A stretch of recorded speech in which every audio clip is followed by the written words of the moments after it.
Hey, beautiful friends, it's Dr. Sheri. I want to share with you today the two-step hack that I have used for self-confidence. Number one is gain competence. Think about it. In order for you to, if you really want to have confidence that you can do something, then you have to do it and have some experience and backing to it. I hear all over the place people being frustrated with the school system and this whole culture of I'm getting everyone a ribbon for participation because I don't want to hurt their self-esteem because they didn't get a ribbon. That is not a helpful approach. And so when I think about my own life and think about the things that I do well and don't do well, if I try to convince myself and have confidence that I can do something in an area that I absolutely can't do, then I am delusional. I am trying to live in a world of fantasy that is not reality, that is not the case. So the best way that I have found to build self-confidence is to build competence, because competence is the support for confidence. Competence is when I have tried something over and over and have gotten some success, so that when I think about that thing, that activity, I can have confidence that I can do it because of my history, not because of what lies before me, but what lies behind me. I have done it and have had some success. Therefore, I can have confidence in my abilities in that way. Now, as you're listening to this, do not confuse self-confidence with self-worth. Those are two separate things. I am talking about self-confidence. But here's the thing, self-confidence, as you're listening to me, you might be thinking, oh, Sheri, it isn't that easy. Well, you're right. It's not easy to gain self-confidence from competence, but it is simple. You just have to do the work. Now, when I've been in the journey of doing the work and trying to gain that confidence based on my history, based on actually being able to do it, a lot of times I've noticed that I had this belief that since I didn't know how to do something, that I was less than. And this has been very relevant in my business journeys and my ventures in growing businesses and learning how to be a psychologist better, learning how to coach better, learning how to real estate invest better, all these things. Even parenting and, every aspect of my life, there's been moments where I don't have the track record and I get frustrated and I think, oh, I suck. I'm less than, there's something wrong with me. I internalize it and I assume it means something about who I am. So the second step to the hack on self-confidence is this. I learned how to transition my definition of short-term confidence. And my short-term confidence wasn't based on my knowledge of the thing or my experience of the thing, but rather it was based on my ability to learn the thing. So I have confidence that I can learn the thing. And there's a book that I love. It's called Everything is Figure Outable. It's by Marie Forleo. And the title itself is amazing because I can now base my short-term confidence on everything is figure outable. Can I figure this thing out? I have the confidence that I figured out enough stuff in the past, even though it may not be specific to this, but I have the general confidence that I have figured stuff out. So why can't I figure this out? Or why can't I find the people and learn how to figure it out or have them help me to figure it out? So that's confidence. That's a shift in the definition of confidence that I've made. And when I shifted that definition of the short-term kind of general confidence to I can figure this out. I don't have to know it all now. That's okay. But I can figure it out, then that gave me the ability to continue on the path to finding and to developing the specific self-confidence in some of the particular areas and strategies.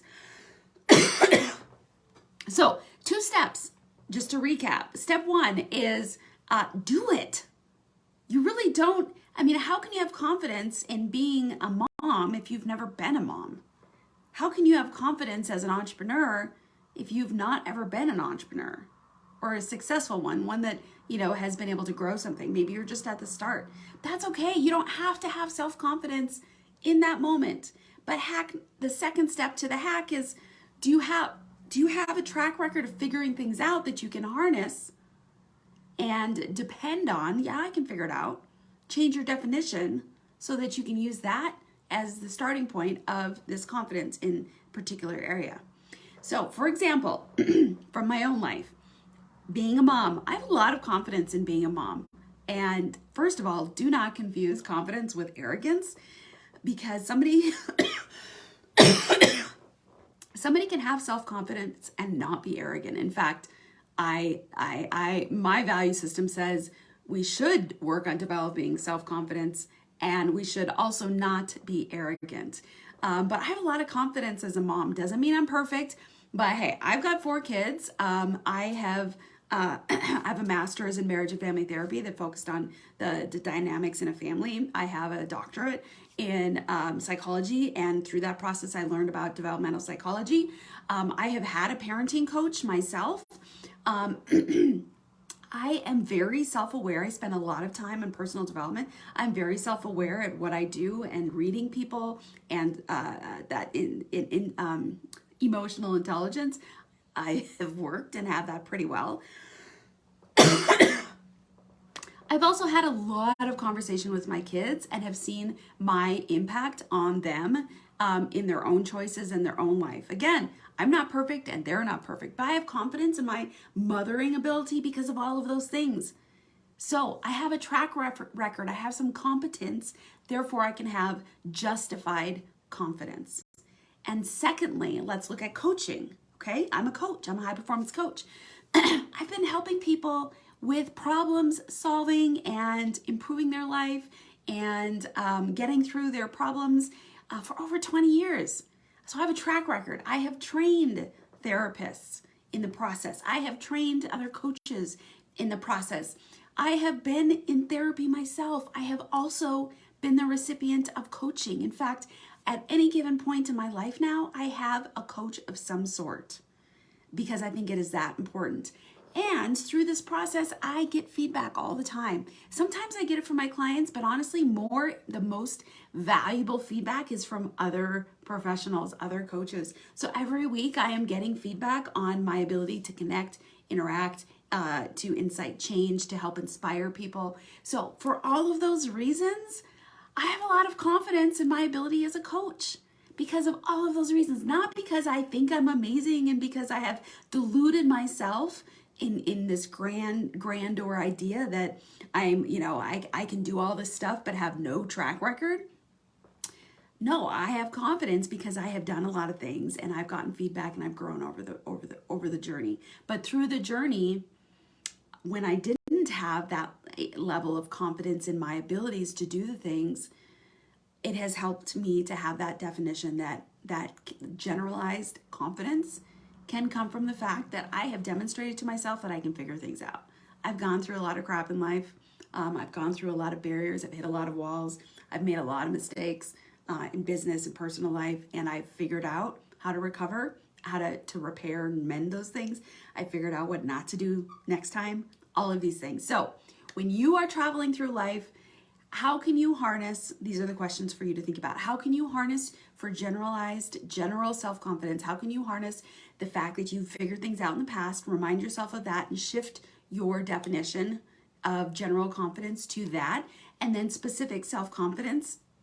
Do the hard things. The more that you do the things, the more that you will be able to use that past to justify your confidence in the future. Let me know what part of this was valuable and helpful, and we'll see you on the next one.